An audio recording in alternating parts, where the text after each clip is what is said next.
Korban jiwa akibat gempa di Turki yang melanda pada Senin 6 Februari kian bertambah, Saudara.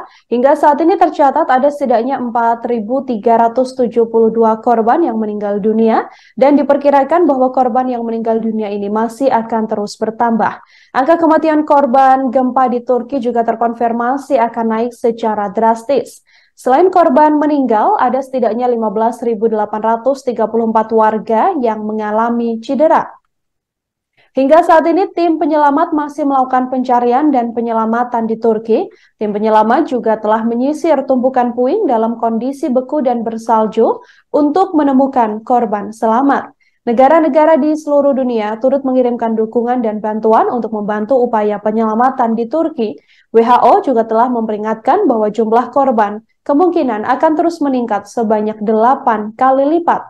Gempa berkekuatan 7,8 magnitudo ini merupakan gempa pertama terbesar yang pernah tercatat di wilayah Turki. Gempa ini terjadi di kedalaman 17,9 km atau 11 mil di dekat kota Gaziantep. Gempa di Turki juga menyebabkan banyak korban meninggal dunia dan luka-luka. Tak hanya itu, gempa susulan juga terjadi beberapa kali. Ribuan bangunan di Turki dan Suriah runtuh. Bangunan setinggi 12 lantai kini juga rata dengan tanah.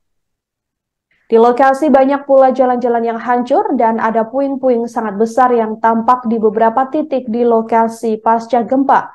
Kastil Gaziantep juga menjadi salah satu bangunan yang hancur akibat gempa. Kastil ini merupakan bangunan bersejarah yang telah berdiri selama lebih dari 2000 tahun.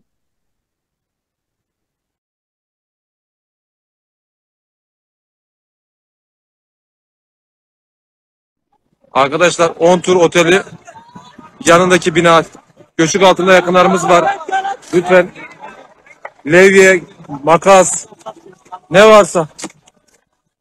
Terima kasih sudah nonton. Jangan lupa like, subscribe, dan share ya.